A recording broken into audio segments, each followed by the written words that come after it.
엘리사 선지자는 북왕국의 수도인 사마리아와 가까운 도단이라고 하는 곳에 거주하면서 종종 자신의 스승이었던 엘리야 선지자가 바알과 아세라 무당 850명과 대결하여 하나님 되심을 증명하고 이스라엘 땅에 영적 회복을 일으켰던 근거지였던 갈멜산을 왕래하곤 했습니다. 깊은 기도를 위하여 갈멜산에 산기도를 간 거죠. 일단 엘리사가 거주하는 도단에서부터 갈멜산까지의 거리는 약 40km 정도 됩니다. 부지런히 걸으면 1시간에 한 4km 정도 걸을 수 있습니다. 그러니까 새벽에 출발하면 해가 질 무렵에는 갈멜산에 도착할 수 있다고 봐야 됩니다. 그렇지만 길이 험하고 그리고 또 산길이 많았던 그 시절에 하루에 40km를 이동한다는 건 사실상 어렵다고 봐야죠. 마침 이 도단과 갈멜 사이에 중간 정도 되는 곳에 수넴이라고 하는 마을이 하나 있어서 잠시 이곳에 들러서 쉬거나 또 이곳에 하룻밤을 묵기에 좋았습니다. 그런데 여러분, 한적한 시골 마을에 낯선 사람이 지나가거나 그곳에서 하루를 묵으면 금세 표시가 나죠. 당연히 마을 사람들은 이 낯선 사람이 누군지에 대하여 신원 파악을 했을 것이고, 낯선 사람이 바로 엘리사 선지자, 엘리야 선지자의 뒤를 이은 그 엘리사 선지자라는 사실을 알아냈을 겁니다.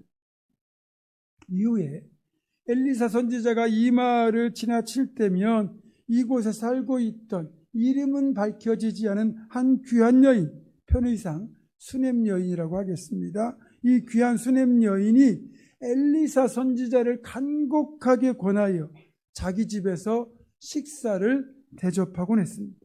그러면 엘리사 선지자는 급하게 식사를 마치고 다시 갈멜산이나 아니면 도단을 향하여 발걸음을 재촉하곤 했습니다. 그런데 수넴 여인이 보기에는 급하게 식사를 마치고 길을 떠나는 엘리사 선지자가 늘 마음에 걸립니다. 그래서 내친 김에 남편에게 부탁해서 자기 집 담 위에 작은 방, 게스트룸을 하나 만들어서 엘리사 선지자가 갈멜산을 오고 가는 길에 아예 이곳에서 하룻밤을 묵으며 편히 쉬고 갈 수 있도록 편의를 제공하기로 결심합니다. 그게 오늘 본문에 나와 있죠. 9절과 10절입니다. 여인이 그의 남편에게 이르되 항상 우리를 지나가는 이 사람은 하나님의 거룩한 사람인 줄을 내가 아노니 청하건대 우리가 그를 위하여 작은 방을 담 위에 만들고 침상과 책상과 의자와 촛대를 두사이다. 그가 우리에게 이르면 거기에 머물리이다 하였더라.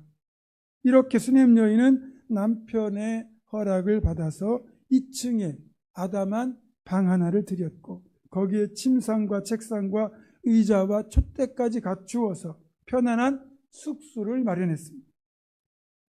그때부터 엘리사 선지자는 갈멜산을 오고 가는 길이면 꼭 이곳에 들러 하룻밤을 묵으며 쉬기도 하고 또 식사까지 대접받고 그리고 기도를 하곤 했습니다.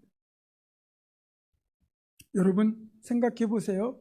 40km가 넘는 먼 길, 도단에서 갈멜산으로 또는 갈멜산에서 도단으로 그렇게 이 멀고 험한 길을 걸어서 이동할 때 꽤 힘들었을 텐데 도중에 맘 편하게 쉬어갈 수 있는 장소가 생겼다는 것, 엘리사 선지자 입장에서는 갈멜산을 왕래하는 길이 훨씬 더 수월해졌다는 겁니다. 먼 길을 갈 때 이렇게 여정 중간에 마음 놓고 편히 쉴 수 있는 곳이 있다면 길을 떠나는 그 사람의 마음, 발걸음이 얼마나 가볍겠습니까? 만약에 여러분이 엘리사의 입장이라면 이 수넴 여인의 배려가 얼마나 고마운 일이 되겠습니까? 그럼에도 누군가를 돕는다는 건 사실 쉬운 일은 아닙니다. 어쩌다 한두 번은 가능할지 몰라도 지속적으로 도움과 친절을 베푼다는 건 사실 굉장히 어렵습니다. 지속적인 섬김을 이런 식으로 하려면 첫째는 내 프라이버시가 침해를 받습니다. 내 삶을 개방해야 되잖아요. 내 집을 개방해야 되잖아요. 그러니까 내 프라이버시가 침해를 받고 또 내 스케줄이 영향을 받습니다. 또 재정적으로도 적지 않은 지출이 일어납니다. 그렇기 때문에 지속적인 섬김은 결코 쉬운 일이 아닙니다.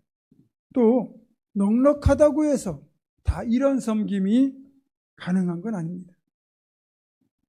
실제로 이건 마음의 문제잖아요. 그만큼 마음이 준비되고 열려야만 가능하다는 거잖아요.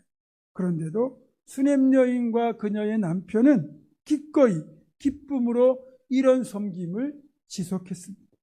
지난주에 말씀드린 것처럼 수넴의 이 부부는 성령의 충만을 통하여 주님의 심장을 가졌기 때문입니다.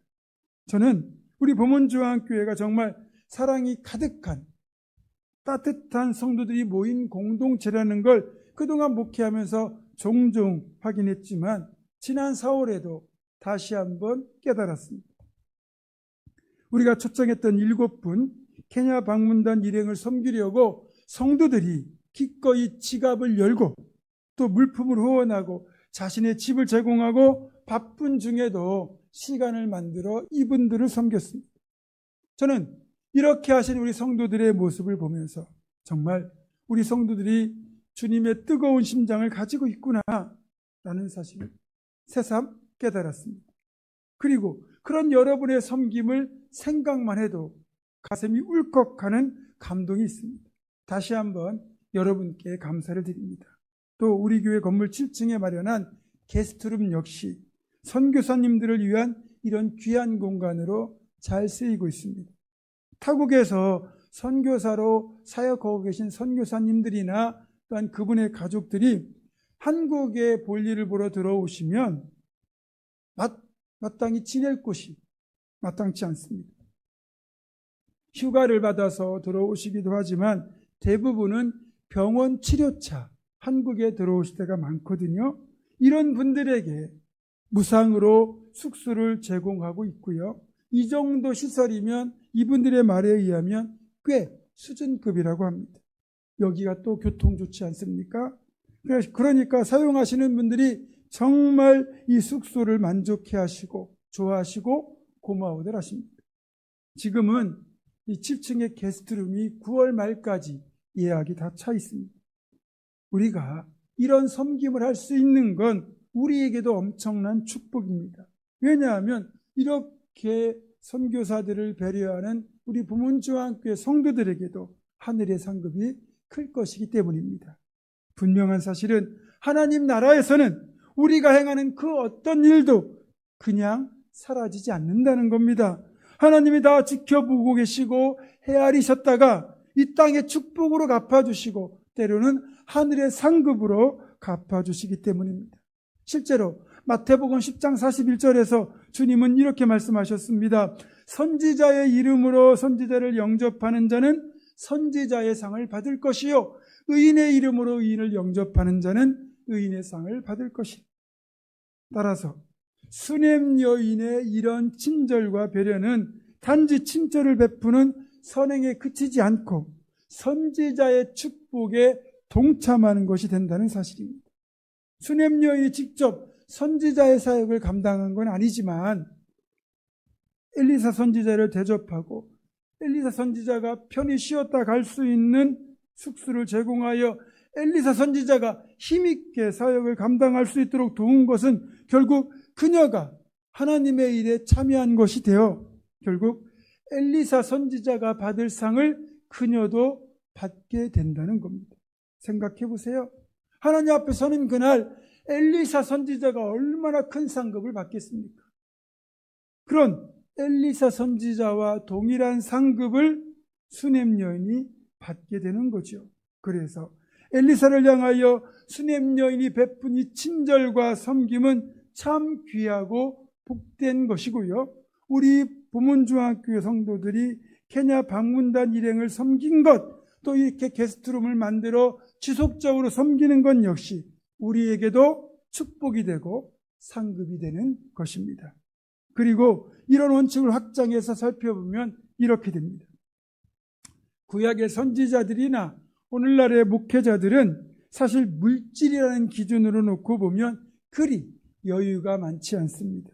그래서 성도들에게 받는 여러 가지 사랑 중에서 특히 물질적인 섬김을 받을 때 고마움을 많이 느낍니다. 그렇다고 그 받은 사랑을 물질로 갚기는 형편이 안 됩니다. 그럴 때 목회자가 받은 그 사랑을, 그 고마움을 갚을 수 있는 길은 하나님께, 그분에게 대신 갚아달라고 기도하는 것밖에 없거든요. 그렇게 물질로 갚을 수가 없어서 기도로 목회자가 갚을 때 그 기도가 얼마나 간절하겠습니까? 그래서 그런 기도는 정말 능력이 있고 응답이 분명하거든요. 따라서 목회자나 선교사를 섬기는 건 섬기는 분, 그분 자신에게도 복된 일입니다. 왜냐하면 목회자나 선교사에게 돌려받을 길이 없기 때문에 하나님이 대신 갚아주세요. 이 말은 제가 목회자라고 해서 드리는 말씀이 아닙니다. 성경이 그렇게 가르치고 있는 사실입니다. 갈라디아서 6장 6절입니다. 가르침을 받는 자는 말씀을 가르치는 자와 모든 좋은 것을 함께하라. 저도 지금껏 가족 이상으로 가깝게 지내는 가정이 있습니다. 제 아내의 중고등부 시절 친구의 가정인데, 제가 대전에 살 때 장신대 신대원 입시를 치르기 위해 전날 서울에 올라와서 강북구 번동에 있는 이분의 아파트에서 하룻밤을 묵었고 식사 대접을 받았어요. 또 2차 면접 시험을 볼 때도 역시 이 집에 묵었고, 제가 신대원을 다니면서 학기 중에도 쉼이 필요하면 이 집에서 종종 묵었습니다. 물론 숙식 제공을 포함하여 학비 보조, 용돈 지원 등을 아끼지 않았습니다. 또한 이 가정은 저뿐만 아니라 다른 목회자들, 선교사들을 돕는 일에도 재정을 아끼지 않았습니다. 정말 이 부부는 결혼할 때 아무 걸 가진 것도 없이 맨 땅에서 시작한 부부인데요. 하나님께서 이 가정에 물질의 복을 넉넉하게 부어주셨습니다. 이분들은 이 땅에서뿐만 아니라 하늘에서도 상급이 클 겁니다.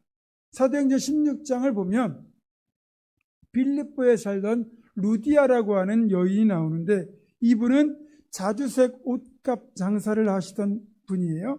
근데 강가에서 복음을 기도하러 나왔던 바울을 만나 복음을 듣고 주님을 영접하고 세례를 받은 뒤에 바울 일행을 자신의 집으로 모셔서 극신히 대접하고 빌립보에 복음을 전하는 일에 동역을 했습니다. 그 결과 루디아의 집에서 빌립보 교회가 시작되는 축복을 받았습니다. 또 사도행전 18장과 로마서 16장을 보면 아굴라와 브리스길라 부부가 나오는데, 이 부부는 바울 사도가 고린도에 있을 때 이 부부가 운영하는 천막사, 천막을 만드는 천막사에서 천막을 만드는 아르바이트를 하게 되거든요. 그때 인연을 맺고 바울 사도로부터 복음을 듣고 회심하여 그때부터 바울 사도의 최고의 동역자가 되게 됩니다. 이들 부부는 신약 성경의 이름이 무려 6번이나 등장할 정도로 연합하여 아름다운 사역자가 되어 충성을 했고, 훗날 이 부부의 집 역시 고린도 교회가 시작되는 첫 장소가 되었습니다. 또 천막업을 하면서 벌어들인 수입 중에서 많은 부분을 바울 사도의 선교비에 보탰고, 바울을 위한 일이라면 목숨까지 내어놓을 정도였다고 그렇게 바울은 말합니다. 바울 사도는 이렇게 표현하죠. 그들은 내 목숨을 위하여 자기들의 목까지도 내놓았다 라고 말합니다. 피를 나는 형제보다 더 사랑하고 더 끈끈한 정으로 맺어졌던 진정한 바울 사도의 동역자였습니다. 또한 이 부부는 그래서 오늘날 신앙인 부부의 가장 멋진 롤모델이 되는 축복도 누렸습니다. 사랑하는 성도 여러분, 여러분이 수넴 여인처럼, 자주색 옷감 장사 루디아처럼, 아굴라 브리스길라 부부처럼 목회자를 포함하여 어려운 이들을 돕고 섬기는 것이 큰 복임을 깨닫고 목회자와 하나님 사역의 평생 동역자가 되는 복을 누리시기를 주님의 이름으로 축원합니다. 물론 주의 종을 대접하는 것뿐만 아니라 지극히 작은 자 하나에게 한 것도 주님은 귀하게 여기십니다. 마태복음 25장을 보면 지극히 작은 자 하나에게 한 것이 곧 나에 대하여 한 것이라고 주님이 말씀하잖아요. 따라서 우리가 목회자를 포함하여 도움이 필요한 지극히 작은 이들에게 도움의 손길을 베푸는 것은 무척 귀하고 복된 일입니다. 결과적으로 내가 잘 되는 일이기 때문입니다. 그리고 여기에서 말하는 도움의 손길은 꼭 물질적인 것만이 아닙니다. 한없는 응원의 마음을 담아 지지해주고 따라주는 것, 무엇보다 기도로 중보해주는 것이야말로 최고의 도움의 손길입니다. 분명한 것은 어떤 형태로든지 돕는 자가 되라는 것입니다. 주님도 분명히 말씀하셨습니다. 주는 것이 받는 것보다 복이 있다. 이미 수냄 여인은 이 비밀을 깨닫고 사는 사람이었던 거죠. 그리고 수냄 여인의 가정이 받은 또 하나의 복을 보겠습니다. 수냄 여인의 사는 모습을 보면 남편도 그녀를 지극히 아끼고 사랑하는 것으로 보이고 또 물질도 넉넉하고 귀한 여인이라고 불리는 걸 보면 별다른 문제가 없는 평안한 삶을 사는 것으로 보입니다.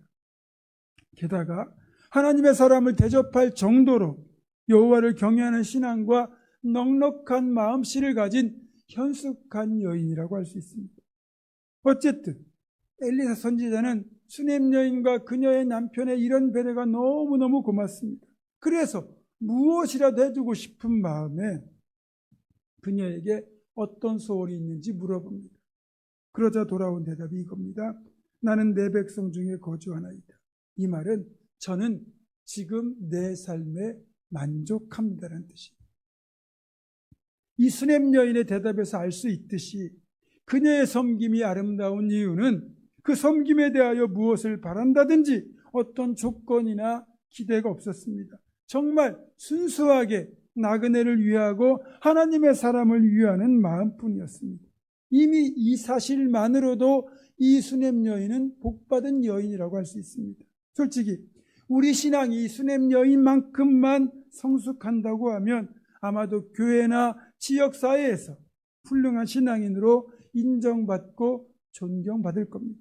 그렇게 우리가 수냄 여인의 수준의 신앙에 이르기만 한다면 가정도 교회도 또 지역사회도 지금보다는 훨씬 더 아름답고 살기 좋은 곳이 될 겁니다. 사랑하는 성도 여러분, 우리 신앙이 수냄 여인 이상으로 성장하고 성숙하기를 축원합니다.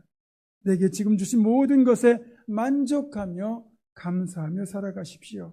그리고 수냄 여인처럼 하나님의 일을 감당하는 이들을 즐거움으로 대접하고 섬기십시오. 그래서 하나님의 사역에 동참하는 우리 모두가 되기를 주님의 이름으로 축원합니다.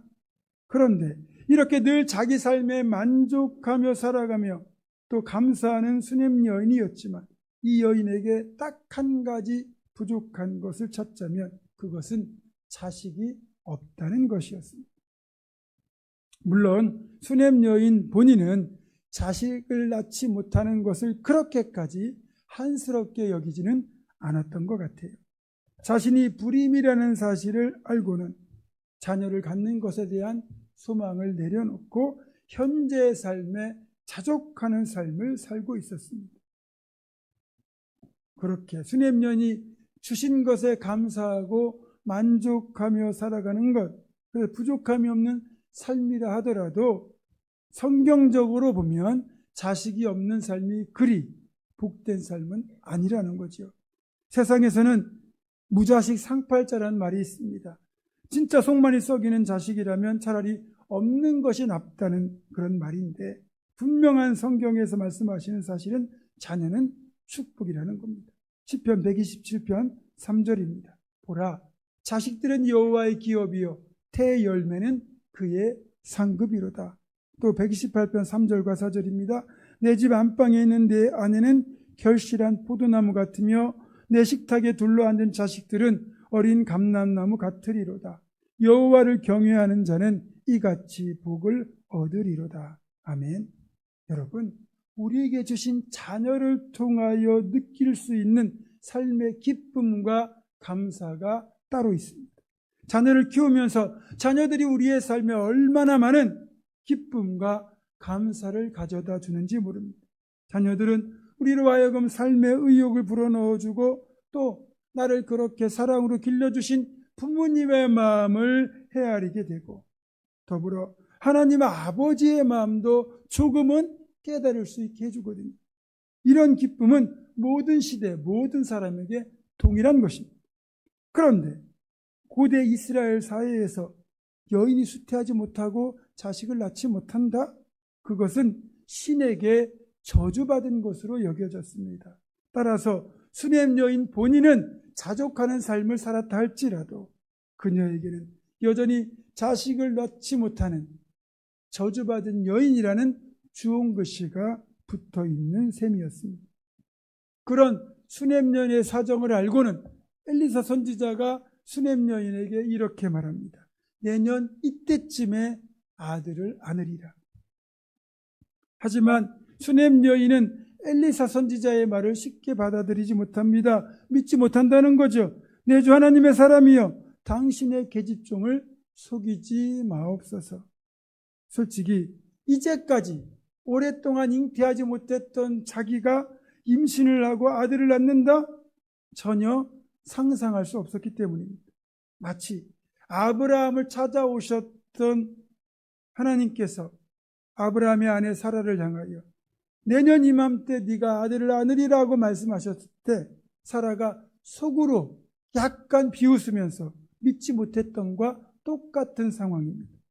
하지만 하나님께서 하시고자 하시면 못할 일이 어디 있습니까? 1년 뒤에 정말로 수냄 여인의 가정엔 아들이 선물로 태어났습니다. 드디어 자식을 낳음으로써 수냄 여인은 결혼 이후 지금껏 자신에게 꼬리표처럼 따라붙던 아이를 낳지 못하는 저주받은 여인이라는 그 수치를 벗을 수 있었습니다. 수냄 여인의 대가를 바라지 않는 아름다운 섬김은 불임이라는 저주를 벗겨내고 아들을 얻는 복이 되어 돌아왔고요. 사라가 이삭이 자신의 몸에서 태어났을 때 그 이삭으로 인하여 진정한 웃음을 되찾았듯이 수냄 여인도 아들을 낳음으로 인해 수치가 벗겨지고 진정한 행복을 누릴 수 있게 되었습니다. 말씀을 정리합니다. 오늘 본문을 보면 수냄 여인은 자식이 없다는 것 말고는 남편의 사랑을 넘치게 받고 물질도 넉넉하여 남부럽지 않은 삶을 사는 그런 여인이었습니다. 이런 수냄 여인이 하나님의 사람 엘리사를 위하여 기꺼이 식사를 섬기고 자기 집에 게스트룸을 만들어 숙소를 제공하는 등 평생을 엘리사의 동역자로 섬겼을 때 하나님은 이 여인의 가정에 놀라운 복을 부어주셨습니다. 사랑하는 성도 여러분, 오늘 함께 살펴본 수냄 여인의 섬김의 모습은 우리 신앙인들이 궁극적으로 닮아가야 할 모습입니다. 우리 역시 수냄 여인처럼 내가 겪어야 할 불편과 희생이 있더라도 이를 기꺼이 감수하고 하나님 나라의 사역에 평생 동역자가 되어 하나님이 부어주시는 상급과 축복의 주인공 되기를 주님의 이름으로 축원합니다. 기도하겠습니다. 모든 걸 다 지켜보시고 완벽하게 아뢰시는 아버지 하나님, 엘리사 선지자의 평생 동역자로 복되게 섬겼던 수냄 여인의 가정처럼 우리들도 하나님의 평생 동역자가 되어 복되게 살아가게 하여 주시옵소서. 우리 주 예수 그리스도의 이름으로 기도드립니다. 아멘.